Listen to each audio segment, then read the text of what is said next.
Hello everyone.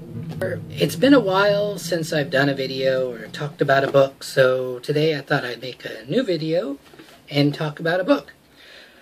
In keeping with the season, I decided to pull one of my more interesting books off the shelf. It has to do with monsters. This book is Monsters by John Michael Greer. Now the whole point of this book is indeed monster hunting. It's a book about how to identify and hunt creatures of the dark. Actually, John Michael Greer he's a really good author, actually. He writes very well. He's kind of well known in paranormal circles. He's written quite a bit, and his books are really good. They're well written.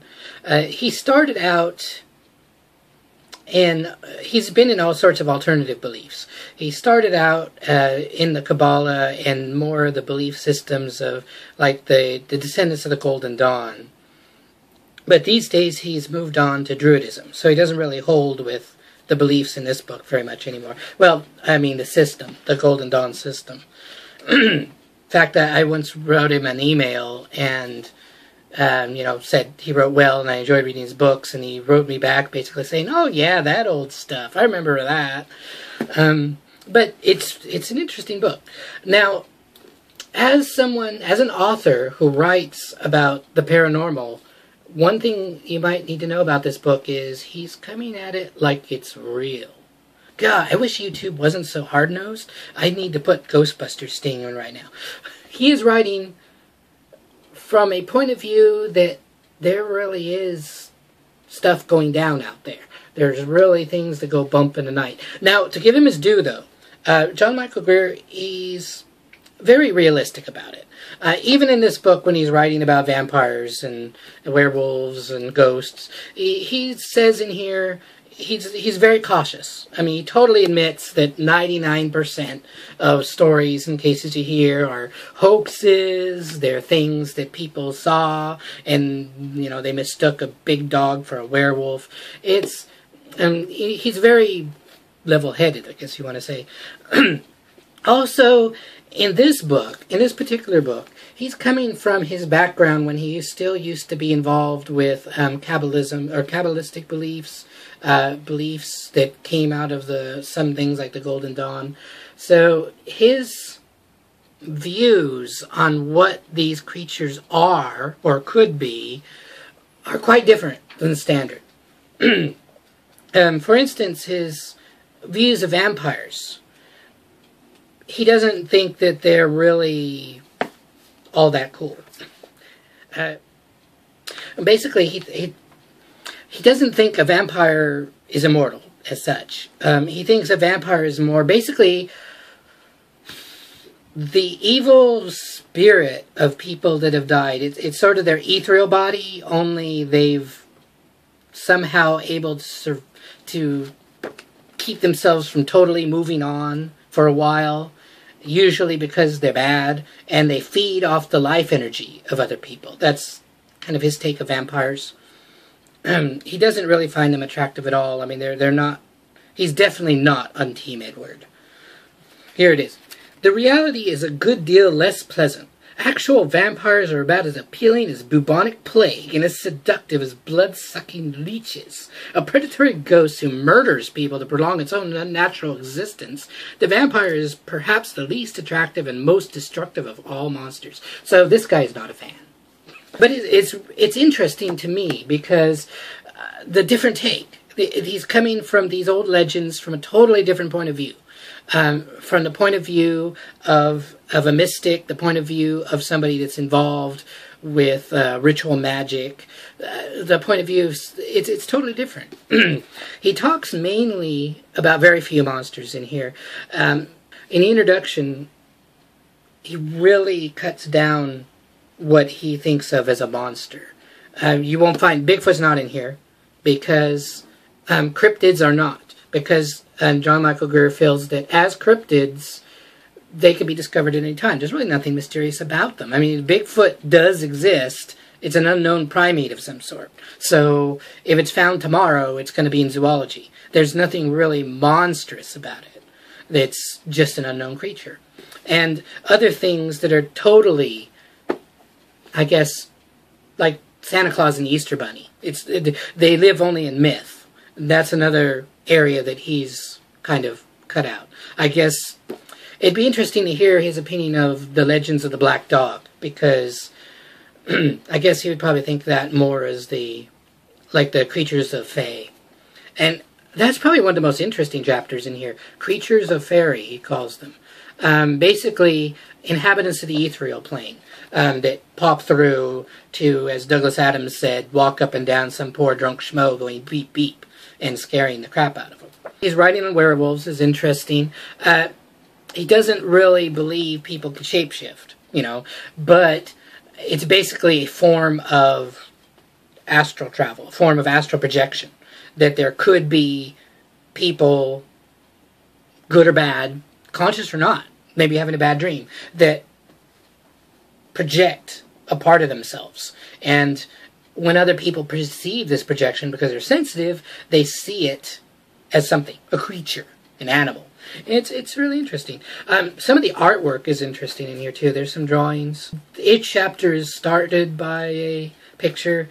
Here's the picture of the vampire. So again, he's not a fan of Edward or what's his face from. I'm sorry, I can't remember the name right now.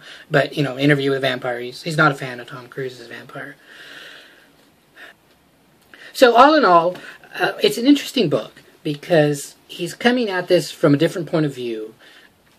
And it is scary. I mean, if you're reading this, he's a good writer. He's written fiction, and he really has emotion. That bit I read about the vampires, he writes with a lot of emotion. He writes with belief. I mean, he really believes that there's something going on out there, or in here, over there. I kind of agree with him on that. So he writes with conviction, and there's parts in here where he's writing about the creatures of Fae, or he has a chapter on demons. You probably don't want to read it at night if you're easily scared, because you're going to get scared. And that's why I'm reviewing this now, because actually, if you're looking for a good book to read at 11 o'clock at night on October 28th, while sipping hot chocolate all alone in a deserted house in the middle of a field somewhere with no one else around, this could be it, or not. As for the reality or the believability of what's going on, that's up to you. I'm not going to get into that. For me, I've always felt, I've had a lot of friends that have tried to convert me to atheism, but they haven't. I am personally very skeptical about organized religion. I've seen too much that people in organized religion, especially the leaders, are usually just in it for the money, sex, drugs, and rock and roll. So I'm really skeptical about that. But I do think something is going on. And it's interesting to read this with that mindset. It's interesting to read this because it's an alternate point of view. In fact, the whole last part of the book is called The Complete Investigator, where he actually goes into talking about if you're going to go looking for creatures, what should you take? And it's pretty interesting, like a tape recorder, a camera, interviewing skills. And again, part of each chapter where he talks about the creatures, he does have the pros and cons. He talks about identifying the creature, what it could be, what it might not be. And he's also very skeptical, really. And he's very, John Michael Greer also writes he doesn't, unlike Colin Wilson is another writer, right? He basically believes anything ever tells him, and John Michael Greer doesn't. He again, a lot of times he'll remind you that 99% of the big black dogs tramping down the country's lane at night are indeed big black dogs. He's very skeptical. John Michael Greer is very skeptical about the frequency of creatures and hauntings. He's also, his point of view comes from it's hard to explain. His Kabbalistic background believes that when you die, you move on. You don't really stick around. I mean, spirits and echoes don't really stick around too much. The ghosts, he doesn't really feel that ghosts and vampires last that long when they do form, which increases their rarity. But it's interesting what he talks about. There's a chapter of dragons, and basically what he means is any lake monsters. The Loch Ness Monster is in here. He mentions it because the sea creatures are dragons. So I guess in the end, what I'm going to say is his belief in the creatures that they're not extra-dimensional, but they are, well, extra-dimensional. It's hard to explain. They're from another state of being. They're not from around here. Actually, I have a book by John Michael Greer about the UFO phenomena, and I haven't read it yet. I'm expecting him to take the same tack. That the Greys and everything, they're not from another planet, they're from another plane. But I'm going to have to review that book when I read it. So I highly recommend this. It's still for sale. You can still get it. It's a little spendy. It was $20 for me. It's very well written, very well presented, nice illustrations. At the very end, he talks about ritual magic, his own system, which you can take or leave. He's left it. He's now a druid, so he doesn't really hold with this anymore. But it makes interesting reading just for something weird, you know. And yeah, it's definitely tongue-in-cheek in some areas, but not tongue-in-cheek as in we're talking about the Easter Bunny. It's more tongue-in-cheek as in he has definite views, and he's going to tell you about these creatures. Well, thank you very much for watching this video. I hope to make more soon. I guess more Halloween-y themed ones dealing with creatures. I have a lot of those kind of books. Some of them are really weird. And thank you very much for watching.